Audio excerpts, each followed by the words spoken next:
দেখে আসো, পাখিগুলোর নাম ধরে ডাক দাও, পাখি জীবন্ত হয়ে তোমার কাছে উড়ে আসবে।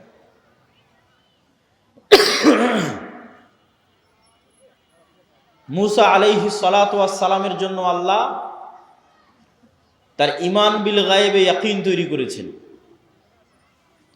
ঈমান বিল গায়বে ইয়াকিনের উপকারিতাটা কি?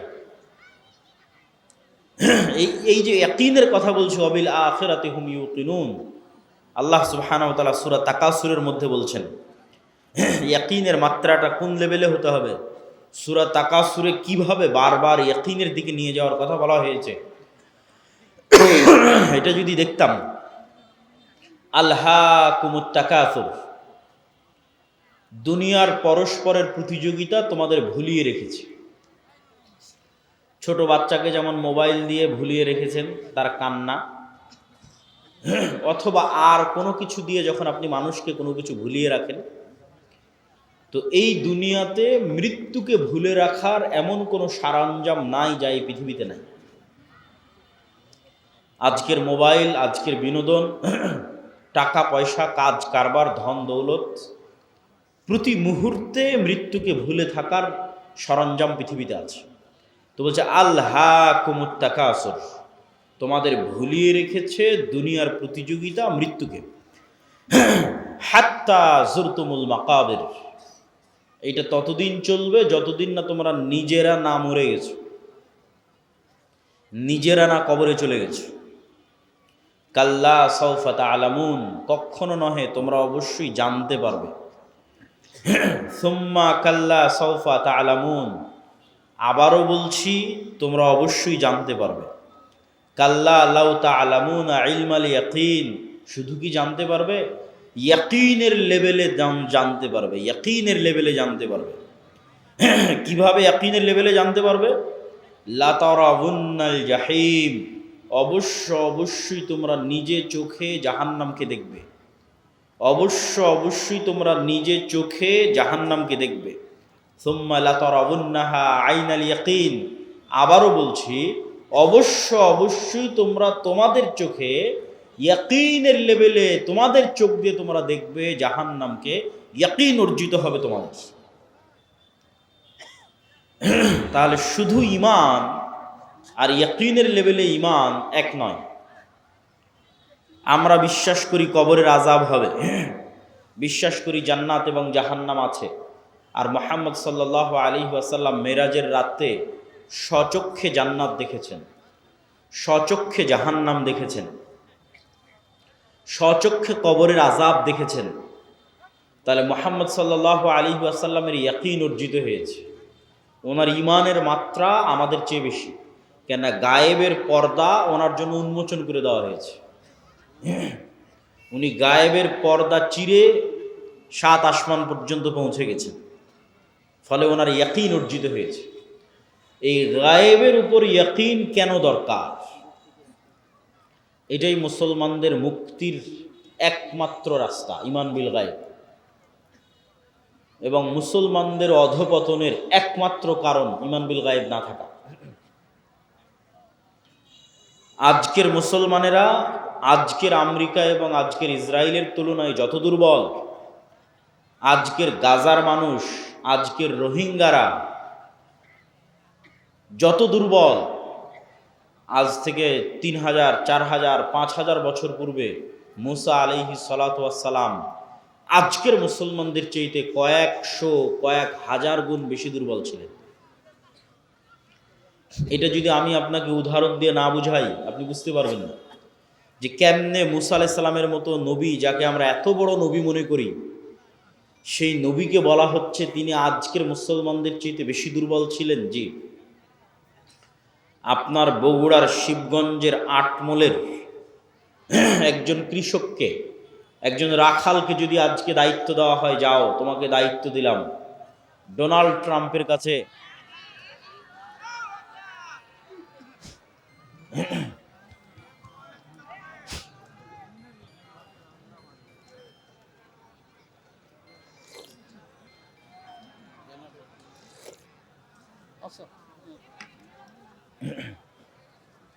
জেনারেটর আছে না,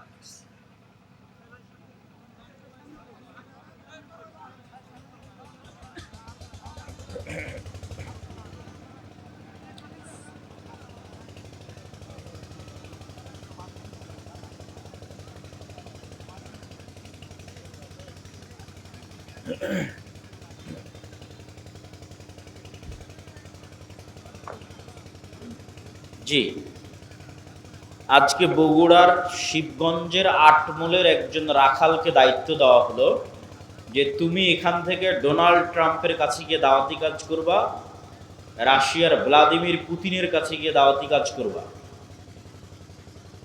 তো এই আটমূলের এই কৃষক ডোনাল্ড ট্রাম্পের চেয়ে যত দুর্বল, আজ থেকে 4000 বছর আগে মুসা আলাইহিস সালাম ফেরাউনের তুলনায় তার চেয়ে বেশি দুর্বল ছিলেন। আপনার আটমূলের একজন সাধারণ রাখাল আজকের আমেরিকার প্রেসিডেন্ট ডোনাল্ড ট্রাম্পের তুলনায় যত দুর্বল, আজ থেকে 4000 বছর পূর্বে মুসা আলাইহিস সালাম ফেরাউনের তুলনায় তার চেয়ে বেশি দুর্বল ছিলেন। বাস্তবে আপনাকে বুঝিয়ে দিচ্ছি। আজকে শিবগঞ্জের আটমূলের এই কৃষকের নিজের জমি জায়গা আছে, তার বাপ মায়ের পরিচয় আছে, আত্মীয় স্বজনের পরিচয় আছে, যত গরিব হোক। আর আজ থেকে 4000 বছর আগে মুসা আলাইহিস সালাম এমন এক গোলাম কওমের মেম্বার, এমন এক গোলাম জাতির সদস্য, যে গোলাম জাতির ইউযাববিহুনা আবনাআকুম, যাদের প্রত্যেক ছেলে সন্তানকে জবাই করার আদেশ দেওয়া আছে। বাপ মা বেঁচে থাকতেও পরিচয় দিতে পারছে না যে এটা আমার সন্তান। বাপ মা বেঁচে থাকতেও বলতে পারছে না যে মুসা আমার সন্তান। তাহলে মুসার বাপ মা নাই, মুসার নিজস্ব কোনো পরিচয়, যে পরিচয় দিবে যে আমি বানু ইসরাইলের সদস্য, এটার সাহস, এটার বৈধতা ফেরাউনের যুগে মুসা আলাইহিস সালাতু ওয়াস সালামের ছিল না। 2,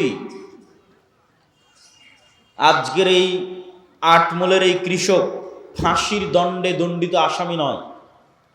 আর মুসা আলাইহিস সালামকে যখন বলা হচ্ছে যাও ফেরাউনের কাছে, ইযহাব ইলা ফিরআউন ইন্নাহু তাগা, তখন মুসা আলাইহিস সালাতু ওয়াস সালাম ফেরাউনের দরবারে ফাঁসির দণ্ডে দণ্ডিত আসামি, পাওয়া মাত্র হত্যা করা হবে। আজকের আটমূল শিবগঞ্জের কৃষক ডোনাল্ড ট্রাম্পের নিমক খাওয়া নয়, যে ট্রাম্প তার বাড়ি গাড়ি টাকা পয়সা সব কিছু করে দিয়েছে এই জন্য তার কাছে নত থাকতে হবে, এটার কোনো প্রয়োজনীয়তা নাই। কিন্তু মুসা আলাইহিস সালাম বড়ই হয়েছে ফেরাউনের বাড়িতে, খেয়েছে ফেরাউনের, থেকেছে ফেরাউনের বাড়িতে। আজ এই রকম এক গোলাম জাতির এরকম এক অসহায় নিরীহ সদস্য, ফাঁসির দণ্ডপ্রাপ্ত আসামিকে বলা হচ্ছে যাও তুমি যার বাড়িতে থেকে খেয়ে বড় হয়েছ তাকেই গিয়ে দাওয়াতি কাজ করো। 4, আজকের যেই কৃষককে বলা হচ্ছে যাও তুমি ডোনাল্ড ট্রাম্পের কাছে দাওয়াতি কাজ করো, সে এখন মানুষের বাড়ির চাকর নয়। আর যখন মুসা আলাইহিস সালামকে বলা হচ্ছে যাও ফেরাউনকে দাওয়াত দিতে হবে, তখন মুসা আলাইহিস সালাম প্রায় 10 বছর থেকে মানুষের বাড়ির কাজের লোক, প্রায় 10 বছর মানুষের বাড়ির কাজের লোক। তাহলে প্রায় 10 বছর থেকে মানুষের বাড়ির কাজের লোক, ফাঁসির দণ্ডপ্রাপ্ত আসামি, এমন এক গোলাম জাতির সদস্য যেখানে পরিচয় দেওয়া, বাপ মায়ের পক্ষে পরিচয় দেওয়া সম্ভব নয়, এটা আমার সন্তান, এই পরিচয় দিতে পারবে না, অসম্ভব, পরিচয় দিলে দুনিয়া থেকে বিদায় নিয়ে যেতে হবে। এই রকম নিরীহ অসহায় অবস্থায় মুসা আলাইহিস সালামকে বলা হয়েছে ফেরাউনের কাছে যেতে। আর ফেরাউন আজকের যুগে যে যত শক্তিশালী, তার চেয়ে কয়েক শতগুণ বেশি শক্তিশালী। আমি যদি বুঝাতে না পারি সেটা আমার ব্যর্থতা, যে মুসা আলাইহিস সালাম আমার এবং আপনার চেয়ে বেশি দুর্বল ছিলেন। আজকে আমরা আজকের আমেরিকা এবং ইসরায়েলের তুলনায় যত দুর্বল, মুসা আলাইহিস সালাম তার চেয়ে শতগুণ, 1000 গুণ বেশি দুর্বল ছিলেন। এই জন্য মুসা আলাইহিস সালাম সাহস করেননি। মুসা আলাইহিস সালামের ঈমান বিল গায়েবে ইয়াকিন অর্জন হওয়ার পরও মুসা আলাইহিস সালাম ভয় পাচ্ছিলেন। তো তারপরেও মুসা আলাইহিস সালাম যেতে পেরেছেন, দাওয়াত দিতে পেরেছেন, বিজয় অর্জন করেছেন, তার একটাই কারণ ঈমান বিল গায়েবে ইয়াকিন, যেটা দিয়ে আল্লাহ কোরআন শুরু করেছে, ওয়ায়ুমিনুনা বিল গায়েব, গায়েবের উপর ইয়াকিন, ওয়া বিল আখিরাতি হুম ইউকিনুন, আখিরাতের উপর ইয়াকিন। তো মুসা আলাইহিস সালামের ঈমান বিল গায়েবে ইয়াকিন তৈরি করার জন্য আল্লাহ মুসা আলাইহিস সালাতু ওয়াস সালামকে বলছেন, মুসা তোমার হাতে কি? তো বলে লাঠি। আল্লাহ যদি বলতেন, মুসা যে জান্নাত থেকে একটা স্পেশাল লাঠি নিয়ে এসেছি, ম্যাজিক্যাল লাঠি, এই লাঠি তুমি ছাড়লে সাপ হয়ে যাবে, তাহলে মুসা আলাইহিস সালামের ঈমান বিল গায়বে ইয়াকিন অর্জিত হতো না। ওই রকম জাদুকরেরা, ওই রকম কবিরাজেরা, সাপুড়েরা, তাদের কাছে স্পেশাল নিজের প্র্যাকটিস দেওয়া, প্রশিক্ষণ দেওয়া সাপ, পাথর, লাঠি সব থাকে, ওইটা দিয়ে সবই করা যায়। তো আসমান থেকে একটা স্পেশাল লাঠি দিলাম, জান্নাত থেকে একটা স্পেশাল লাঠি দিলাম, দিয়ে বললাম এটা এখন সাপ হয়ে যাবে, এটা ঈমান বিল গায়বে ইয়াকিন অর্জিত হবে না। তো যেই লাঠি মুসা আলাইহিস সালাম 10 বছর থেকে ব্যবহার করছে, 15 বছর থেকে ব্যবহার করছে, যেটা কোনো স্পেশাল লাঠি না, এমনি একটা, এই বাঁশ যেমন কোনো স্পেশাল নয়, একটা গাছ থেকে কেটে নিয়ে আসা হয়েছে, এইরকম। তো মুসা কি? তো লাঠি। কি করো?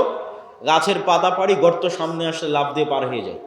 তো মুসা, যে লাঠি তুমি আজ 5-10 বছর 20 বছর থেকে ব্যবহার করছো, ওই লাঠিটা ছাড়ো, ওই লাঠিটা এখন সাপ হয়ে যাবে, ওই লাঠিটা সাপ হয়ে যাবে।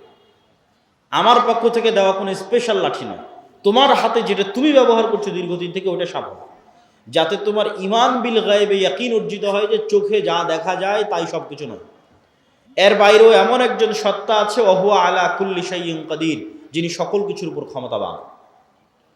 তো মুসা আলাইহিস সালাতু ওয়াস সালামের অন্তরে ঈমান বিল গায়বে ইয়াকিন অর্জিত হলে তবে মুসা আলাইহিস সালাতু ওয়াস সালাম কল্পনা করতে পারবে, বিশ্বাস করতে পারবে, ঈমান রাখতে পারবে যে ফেরাউন যত শক্তিশালী হোক, তার সাম্রাজ্য ধূলিকণার মতো, তার সাম্রাজ্য পিঁপড়ার চেয়েও দুর্বল, ধূলিকণা বালিকণার চেয়েও দুর্বল।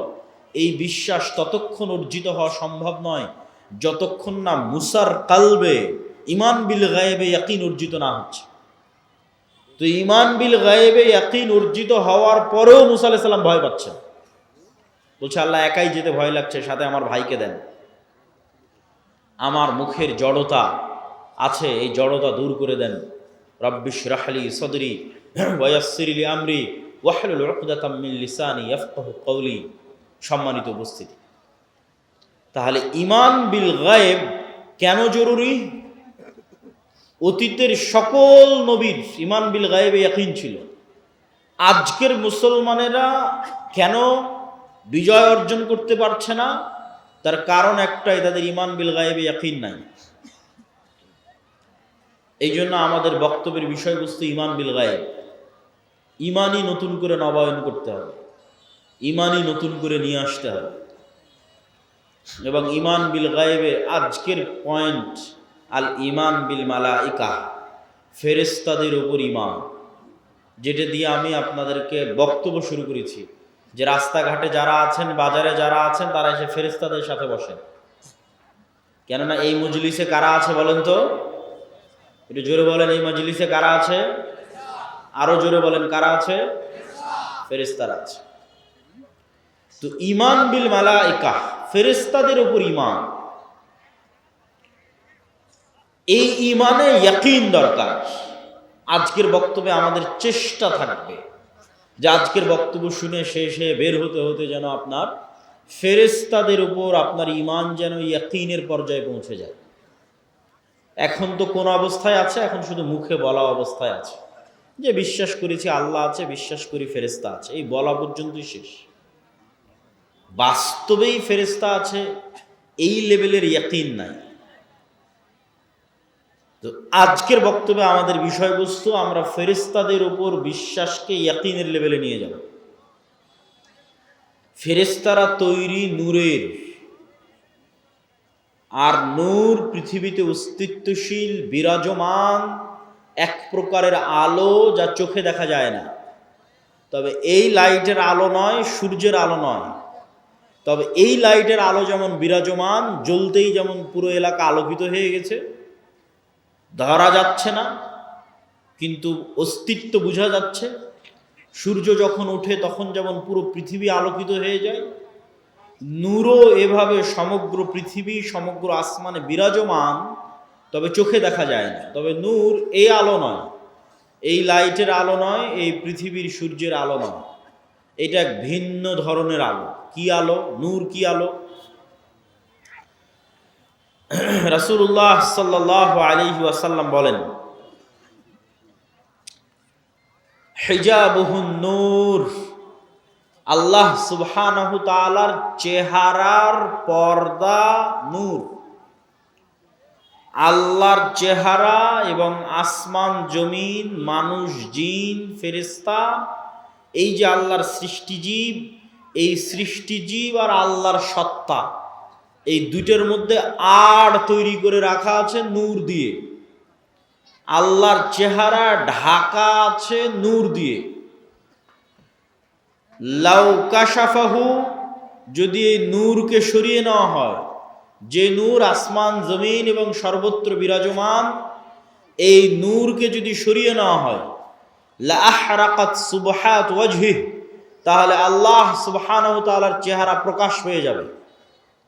আর আল্লাহ সুবহানাহু তাআলার চেহারা যদি প্রকাশ পেয়ে যায়, তাহলে আল্লাহর চেহারার তাজাল্লিতে আসমান জমিন জ্বলে পুড়ে ছারখার হয়ে যাবে।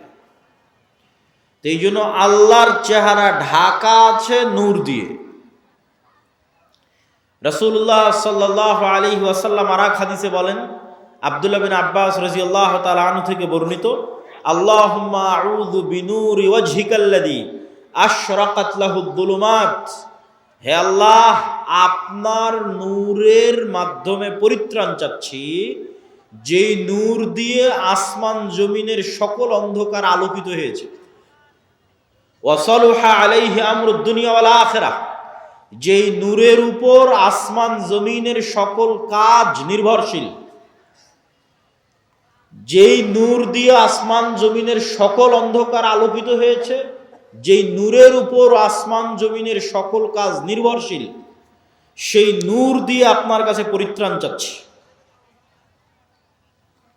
আব্দুল্লাহ বিন মাসউদ রাদিয়াল্লাহু তাআলা আনহু বলেন, লাইসা ইনদা রাব্বিকুম লাইলুন ওয়া নাহার নূরুস সামাওয়াতি ওয়াল আরজি মিন নূরি ওয়াজহি, তোমাদের রাত দিন আছে, আল্লাহর কাছে কোনো রাত দিন নাই।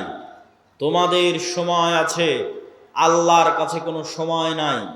আল্লাহ সুবহানাহু ওয়া তাআলা সময়েরও ঊর্ধ্বে, রাত দিনেরও ঊর্ধ্বে। নূরুস সামাওয়াতি মিন নূরি ওয়াজহি, আসমান জমিনের আলো আল্লাহ সুবহানাহু তাআলার চেহারার নূরের প্রভাবে প্রভাবিত। আল্লাহ সুবহানাহু ওয়া তাআলা নিজেও কোরআন মাজিদে বলেছেন, আল্লাহু নূরুস সামাওয়াতি ওয়াল আরজ, আল্লাহ হচ্ছেন আসমান এবং জমিনের নূর। সম্মানিত উপস্থিতি, তাহলে নূর পৃথিবীতে অস্তিত্বশীল বিরাজমান এক প্রকারের আলো। এই নূরের সাথে সংশ্লিষ্ট আরো কয়েকটি কথা। ফেরেশতারা যেমন নূর থেকে তৈরি, এই কোরআন তেমন নূর, আর ইসলাম তেমন নূর। তো ইসলাম ওয়াহি, আর ওয়াহির একটা প্রকার হচ্ছে কোরআন, ওয়াহি মাতলু। তাহলে কোরআন নূর। আল্লাহ সুবহানাহু ওয়া তাআলা কোরআন মাজিদে বলেন, মা কুনতা তাদরি মাল কিতাব ওয়ালাল ঈমান ওয়ালাকিন জাআলনাহু নূরান নাহদি বিহি মান নাশা। হে আল্লাহর নবী, আপনি জানতেন না ঈমান কাকে বলে, কিতাব কাকে বলে, তবে আমি আল্লাহ এটাকে নূর বানিয়ে দিয়েছি। এই নূর দিয়ে আমি যাকে ইচ্ছা তাকে পথ দেখাই। আর ইসলাম নূর, ইউরিদুনা লিইউতফিউ নূরাল্লাহ ওয়াল্লাহু মুতিম্মু নূরিহি ওয়ালাউ কারিহাল কাফিরুন। পৃথিবীর কাফের মুশরিকরা ফু দিয়ে আমার নূরকে নিভিয়ে দিতে চায়, আর আমি আল্লাহ আমার নূরকে সমগ্র পৃথিবীতে প্রতিষ্ঠিত করবই করব।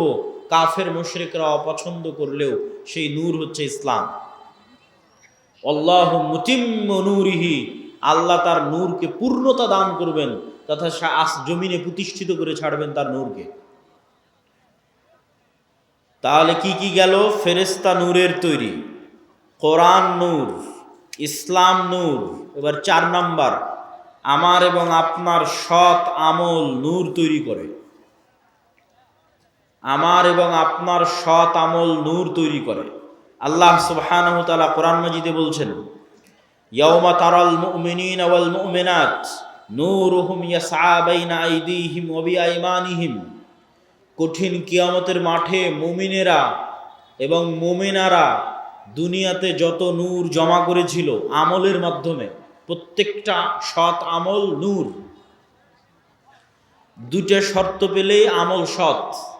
আল্লাহ কোরআনে বলেনি যে বেশি আমল করতে হবে, যে ওই জান্নাতে যাবে যে বেশি আমল করেছে। আল্লাহ বারবার বলেছে আমানু ওয়া আমিলুস সালিহাত, ঈমান বিল গায়েবে, গায়েবে ঈমান আছে, গায়েবের উপর ইয়াকিন আছে, আর আমিলুস সালিহাত সৎ আমল করেছে।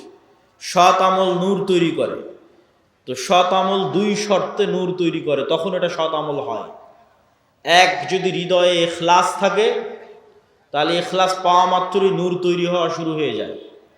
দুই, আমল যদি গায়েবের সাথে মিলে যায়, প্রত্যেকটা আমলের ফরম্যাট গায়েবে নির্ধারিত, যেই ফরম্যাট ওহির মাধ্যমে আল্লাহ রাসূলের কাছে পাঠিয়েছে, গায়েবে নির্ধারিত ফরম্যাটের সাথে না মিললে আমল কবুল হবে না, আমলে নূর তৈরি হবে না। তো গায়েবে নির্ধারিত ফরম্যাটের সাথে মিলাতে চাইলে কাকে দেখতে হবে? মুহাম্মদ সাল্লাল্লাহু আলাইহি ওয়াসাল্লামকে। কেননা গায়েবের ওই ওয়াহি, ওই জ্ঞান মুহাম্মদ সাল্লাল্লাহু আলাইহি ওয়াসাল্লামকে দেওয়া হয়েছে। তাহলে মুহাম্মদ সাল্লাল্লাহু আলাইহি ওয়াসাল্লামের আমলের সাথে যখন আমল হুবহু মিলে যাবে, মানে ওটা গায়েবের ফরম্যাটের সাথে হুবহু মিলে গেছে।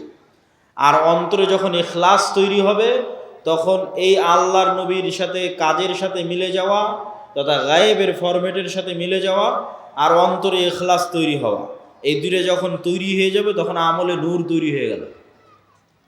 এবার যখন আমলে নূর তৈরি হয়ে গেল, এই রকম যত আমল মানুষ দুনিয়াতে করবে, আমলে সালেহ, যে আমল নূর তৈরি করে, এরকম যত আমল মানুষ দুনিয়াতে করবে তত নূর সে ধারণ করবে নিজের কালবে।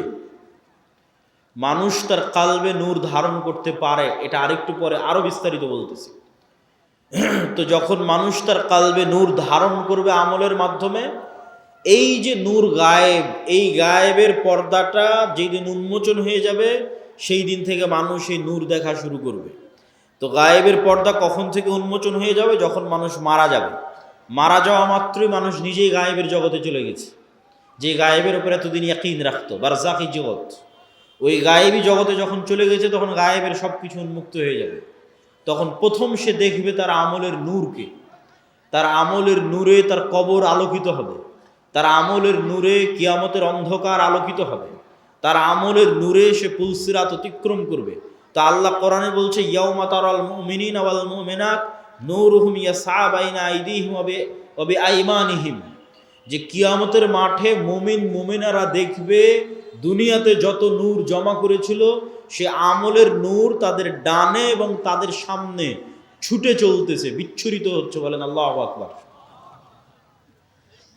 আল্লাহ সুবহানাহু ওয়া তাআলা প্রায় 2-3 আয়াতে মানুষের আমলের নূরের কথা বলেছেন, যা কিয়ামতের মাঠে তারা দেখতে পাবে। যেমন রাসূল সাল্লাল্লাহু আলাইহি ওয়াসাল্লাম হাদিসে বলেছেন যে মানুষ যারা দুনিয়াতে উজু করেছে, উজু যদি সৎ আমল হয় তথা ইখলাস থাকে, আল্লাহর নবীর সাথে মিলে যায়, তাহলে এই উজু নূর তৈরি করে। তো কিয়ামতের মাঠে উজুর অঙ্গ প্রত্যঙ্গগুলোতে নূর জলজল জলজল করে জ্বলবে। তো দুনিয়াতে যত নূর জমা করেছে সৎ আমলের মাধ্যমে, সব নূরের প্রভাব দেখতে পাবে। তাহলে 4 নম্বর পয়েন্টে আমরা বললাম সৎ আমল নূর তৈরি করে। এবার 5 নম্বর পয়েন্ট, মানুষের অন্তরে, মানুষের কানে, মানুষের চোখে, মানুষের সামনে, মানুষের পিছনে, মানুষের উপরে, মানুষের নিচে নূর তৈরি হতে পারে। রাসূলুল্লাহ সাল্লাল্লাহু আলাইহি ওয়াসাল্লাম দোয়া করছেন, আল্লাহুম্মা জাআল ফি কলবি নূরা, হে আল্লাহ আমার কালবে নূর তৈরি করে দেন। ওয়া ফি সামঈ নূরা, আমার কানে নূর তৈরি করে দেন। ওয়া ফি বাসরি নূরা, আমার চোখে নূর তৈরি করে দেন। এভাবে বলতে বলতে ডানে বামে, সামনে পিছনে, উপরে নিচে সকল অঙ্গ প্রত্যঙ্গে তিনি আল্লাহর কাছে নূর চেয়েছেন। তো নূরের অস্তিত্ব পৃথিবীতে এত বাস্তব, এত বাস্তব, যা আপনার যেমন চোখের পাওয়ার সরাসরি দেখা যায় না, কিন্তু যন্ত্র দিয়ে মাপলে ধরা পড়ে চোখের পাওয়ার কম কি বেশি। বাস্তবে অনুভব করতে পারেন চোখের পাওয়ার কমে গেছে কি বেশি হয়েছে। আপনার কানের শ্রবণ শক্তি কমেছে কি বেশি আছে, এটা যেমন অনুভব করতে পারেন। মেশিন লাগাতে হয় ভালো মতো শোনার জন্য। আপনার শরীরের রক্তের মাত্রা, প্রেশার লো না হাই, সেটা যেমন মেশিন দিয়ে মাপা যায়, অথচ চোখে দেখা যায় না। আপনার রক্তের মধ্যে সুগার কতটুকু আছে সেটা যেমন মেশিন দিয়ে মাপা যায়, ধরতেই মেশিনে উঠে আসতেছে, অথচ চোখে দেখা যায় না। আপনার শরীরের তাপমাত্রা যেমন থার্মোমিটার দিয়ে মাপা যায়, অথচ চোখে দেখা যায় না, থার্মোমিটার ধরলে উঠে আসতেছে তাপমাত্রা এত। আপনার হার্ট বিটের পালস যেমন মেশিন ধরতে পারতেছে কত, অথচ চোখে দেখা যায় না। এই প্রত্যেকটা জিনিস যতটা সত্য, এই প্রত্যেকটা জিনিসে নূর তৈরি হয়, এটা তার চেয়ে বেশি সত্য। যে আপনার চোখের পাওয়ার আছে এটা যত সত্য, আপনার চোখে নূর আছে অথবা নাই এটা তত সত্য। আপনার কালবে হার্টবিট চলছে এটা যত সত্য, আপনার কালবে নূর আছে অথবা নাই এটা তার চেয়ে বেশি সত্য। আজকে এখানে যতজন উপস্থিত হয়েছেন, এখন উপস্থিত আছেন, তাদের কালবে ন্যূনতম নূর আছে দেখে আপনি এখানে উপস্থিত হয়েছেন। ন্যূনতম নূর আছে দেখে উপস্থিত হয়েছে। আর কার কালবে নূর নাই, একটুকু নাই? একটা আলামত বলি, যার কালবে চুল পরিমাণও নূর নাই, যাদের ক্ষেত্রে আল্লাহ কোরআনে বলেছেন খাতামাল্লাহু আলা কুলুবিহিম, আল্লাহ তাদের অন্তরে মোহর মেরে দিয়েছেন, মৃত হৃদয়। তো এই মৃত হৃদয়ের একটা আলামত কি? যেমন কেউ যদি পরপর 3 জুমার সালাত পরিত্যাগ করে, তো রাসূল সাল্লাল্লাহু আলাইহি ওয়াসাল্লাম বলেছেন আল্লাহ আর অন্তরে মোহর মেরে দেয়, তথা ওই অন্তরে নূর নাই, শেষ, মৃত হৃদয়। চলছে হার্টবিট কিন্তু পশুর মতো, চলছে রক্তনালী কিন্তু পশুর মতো, তথা আর জীবিত সে নাই, কেননা তার কাল্ব জীবিত নাই, তার কাল্ব মারা গেছে, নূর নাই। নূর না থাকলে কাল্ব মৃত্যুবরণ করে। সম্মানিত উপস্থিতি, তাহলে আমরা কয়েক পয়েন্টে আপনাদের সামনে তুলে ধরলাম যে নূর পৃথিবীতে অস্তিত্বশীল, বিরাজমান, মানুষের কালবে, চোখে, কানে তৈরি হতে পারে। কোরআন নূর, ইসলাম নূর, ফেরেশতারা নূরের তৈরি, এবং মানুষের সৎ আমল নূর তৈরি করে, এবং নূর তৈরি করতে করতে আমল আসমানের দিকে উঠতে থাকে। ইলাইহি ইয়ারফাউল কালিমুত তাইয়্যিব ইয়াসআদুল কালিমুত তাইয়্যিব, সৎ কথা, সৎ বাক্য আল্লাহর দিকে উঠে যেতে থাকে, উপরের দিকে উঠে যেতে থাকে। এবং ইবনুল কাইয়্যিম রাহিমাহুল্লাহ বলছেন মানুষের রূহ নূরুল লাতীফ, মানুষের রূহ হচ্ছে এক প্রকারের সূক্ষ্ম নূর। এই জন্য রূহ দেখা যায় না, কেননা নূর অদৃশ্য, তো রূহও অদৃশ্য। কিন্তু মানুষের আত্মপরিচয় রূহের উপর নির্ভর করে। মানুষকে যদি পুনরায়ও মানুষের শরীরের সকল কিছু যদি কাজে লাগানো যায়, আর যদি রূহ না দেওয়া যায়, তাহলে আত্মপরিচয় ফিরে আসবে না। যেমন আইনস্টাইনের ব্রেন যদি কপি করা যায়, ইমাম বুখারীর ব্রেন যদি কপি করা যায়, বিজ্ঞান যদি এই লেভেলে পৌঁছে যায়, কিন্তু ইমাম বুখারী, আইনস্টাইন, নিউটন ওরা ফিরে আসবে না, ওদের আত্মপরিচয় ফিরে আসবে না। কেন? আত্মপরিচয় নির্ভর করে রূহের উপর। নূরুল লাতীফ। ইয়াসআলুনাকা আনির রূহ কুলির রূহু মিন আমরি রাব্বি, মানুষজন জিজ্ঞেস করে, বলে রূহ কি? আপনি বলে দিন রূহ আল্লাহর আদেশ। আল্লাহ যখন চান প্রতি রাতে রূহকে উঠিয়ে নেন। যাদের আল্লাহ মৃত্যু দিতে চান তাদের রূহকে তার কাছে আটকে রেখে দেন, এরা সকালবেলা মৃত অবস্থায় উঠে। আর যাদের আল্লাহ সুবহানাহু ওয়া তাআলা বাঁচিয়ে রাখতে চান, এদের রূহকে আবার ফেরত দিয়ে দেন। এই জন্য সকালবেলা এরা জীবিত অবস্থায় উঠে। এই জন্য দোয়ার মধ্যে বলা হয়েছে আল্লাহুম্মা বিইসমিকা আমুতু, হে আল্লাহ তোমার নামে আমি মারা যাচ্ছি। কেননা তখন রূহের কাজ শেষ হয়ে যায়। রূহের কাজ দেখা, রূহের কাজ শোনা, রূহের কাজ চিন্তা করা, রূহের কাজ বোঝা। বাকি শরীরের হার্টবিট, রক্ত সঞ্চালন এগুলো তো চলছেই, কিন্তু দেখা, শোনা, চিন্তা, গবেষণা যখন বন্ধ হয়ে যায় তখন রূহের কাজ শেষ। এই জন্য যখন মানুষ ঘুমিয়ে যায় তখন রূহের আর কোনো কাজ থাকে না, তখন রূহ উড়াল দেয়। আল্লাহ সুবহানাহু ওয়া তাআলা তার কাছে নিয়ে নেন রূহকে। কোরআনের আয়াতে আল্লাহ সুবহানাহু ওয়া তাআলা বলছেন। এবং সকালবেলা যখন ঘুম থেকে উঠে তখনও দোয়ার মধ্যে শিখিয়ে দেওয়া আছে যে প্রশংসা ওই আল্লাহর, যিনি আমাদেরকে পুনরায় জীবিত করেছে মৃত্যু দেওয়ার পর। তাহলে মৃত্যু দিল কখন? ঘুমই মৃত্যু। এবং প্রত্যেকটা লেভেলে পরবর্তী লেভেলের আলামত আছে, প্রত্যেক লেভেলে পরবর্তী লেভেলের আলামত আছে। এখন আমরা কোন লেভেলে আছি? এখন আছি দুনিয়ার লেভেলে। এই দুনিয়াতে বসে থেকেই বারজাখি জীবন কেমন হবে তার আলামত দেওয়া আছে, যে পরের জগৎটা কেমন হবে তুমি দুনিয়াতে বেঁচে থাকতেই বুঝে নাও। এবার যখন বারজাখি জগতে চলে যাবেন তখন ওখানে আলামত দেওয়া হবে যে কিয়ামতের পরের জগৎ কেমন হবে তুমি এখান থেকে বুঝে নাও। বারজাখি জগৎ থেকে হালকা হালকা বুঝতে পারবে, কেননা জান্নাতের সাথে দরজা খুলে দেওয়া হবে, কারো দরজা জাহান্নামের সাথে খুলে দেওয়া হবে, সরাসরি জান্নাতে দেওয়া হবে না, সরাসরি জাহান্নামে দেওয়া হবে না, কিন্তু ওখানে বসে থেকে বুঝতে পারবে হালকা হালকা যে জান্নাত কেমন হতে পারে, ওখান থেকে বসে থেকে বুঝতে পারবে হালকা হালকা যে জাহান্নাম কেমন হতে পারে। ঠিক এই দুনিয়াতে বসে থেকে এই পরের জগতের একটু আলামত, সেটাই হচ্ছে ঘুম। যে মৃত্যুর জগৎ কেমন হতে পারে সেটার আলামতই হচ্ছে ঘুম। প্রতিদিন মানুষ মৃত্যুবরণ করে। বারজাখি জগৎ কেমন হতে পারে সেটার আলামতই হচ্ছে ঘুম। এবং মানুষের যে এই ট্রান্সফার, এইটা অবাস্তব নয়, এটার অসংখ্য চিহ্ন আল্লাহর সৃষ্টিজীবের মধ্যে আছে। গায়েবের অসংখ্য আলামত আল্লাহ হয়তো মানুষের মধ্যে দিয়ে রাখেনি, কিন্তু আল্লাহর অন্য সৃষ্টিজীবের মধ্যে দিয়ে রেখেছে। যেমন আল্লাহর একটা সৃষ্টিজীব প্রজাপতি। প্রজাপতি কিভাবে তৈরি হয়? প্রজাপতি প্রথমে শুঁয়ো পোকা থাকে, পোকা হিসেবে সে বিভিন্ন গাছের পাতা খেয়ে বেড়ায়। ঠিক যেভাবে আচা পোকা থাকে ওইরকম পোকার মতো সে জীবনযাপন করে, উঠতে পারে না। তাহলে পোকা হিসেবে জীবনযাপন করে গাছের পাতা খেয়ে 1.5-2 মাস পার করে। 1.5-2 মাস পার করার পর এই পোকা তার নিজের চারিপাশে একটা আবরণ তৈরি করে ওর মধ্যে মারা যায়। ওর মধ্যে মারা যাওয়ার আবার 15-20 দিন, 1 মাস 1.5 মাস পর ওই বাইরে ওই আবরণটা খুলে যখন বের হয় তখন প্রজাপতি হয়ে আকাশে উড়াল দেয়। তাহলে একটাই প্রাণী কয় ধরনের জীবনযাপন করতেছে এক পৃথিবীতে? একবার পোকা হিসেবে জীবনযাপন করতেছে, তখন গাছের পাতা খাচ্ছে, আকাশে উঠতে পারে না, তারপরে মারা যাচ্ছে, মৃত অবস্থায় থাকতেছে, থাকার পর আবার জীবিত হচ্ছে, তখন প্রজাপতি হয়ে আকাশে উড়াল দিচ্ছে। তাহলে মানুষ পৃথিবীতে এখন বেঁচে আছে, এটা এক ধরনের জীবনযাপন। মারা যাবে, বারজাখি জগতে চলে যাবে, এটা আর এক ধরনের জীবনযাপন। ওই জগতে এক এক রুহের জীবন ধারণ হবে এক এক রকম। শহীদদের রূহ পাখি হিসেবে খাবার পর্যন্ত খাবে জান্নাতে।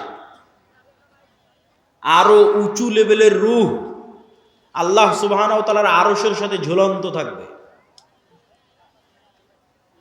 সম্মানিত উপস্থিতি, তাহলে পরবর্তী জীবন যে সম্ভব, এটার নিদর্শন আল্লাহর সৃষ্টিজীবের মধ্যেই পৃথিবীতে আছে। একই সময়ে বিভিন্ন ধরনের জীবনযাপন করা যেতে পারে, তার প্রমাণ আল্লাহর অন্য সৃষ্টিজীবের মধ্যে আছে। তা আমরা আলোচনা করছিলাম নূর, গায়েব, ফেরেশতা। ফেরেশতারা নূরের তৈরি, আর নূর পৃথিবীতে বিরাজমান। নূর পৃথিবীতে অস্তিত্বশীল। এবার চলেন আমরা দেখব সাহাবীদের বিশ্বাস কেমন ছিল ফেরেশতাদের উপরে। রাসূল সাল্লাল্লাহু আলাইহি ওয়াসাল্লামের জীবদ্দশায় সাহাবীদের বিশ্বাস কেমন ছিল ফেরেশতাদের উপরে, তার দু একটা হাদিস দেখে নেই। ফেরেশতাদেরকে দেখা সম্ভব, ফেরেশতাদের আওয়াজ শোনা সম্ভব, ফেরেশতাদের অস্তিত্বের অনুভূতি সম্ভব। নবী ছাড়া সাধারণ মানুষও ফেরেশতা দেখেছে, নবী ছাড়া সাধারণ মানুষও ফেরেশতার আওয়াজ শুনেছে। আবু হুরায়রা রাদিয়াল্লাহু তাআলা আনহু থেকে বর্ণিত, তিনি বলেন, একদিন এক ব্যক্তি রাস্তা দিয়ে চলতেছে, তো আকাশ থেকে একটা আওয়াজ পেল, ইসকি হাদিকাতা ফুলান, উমুকের বাগানে পানি বর্ষণ করো।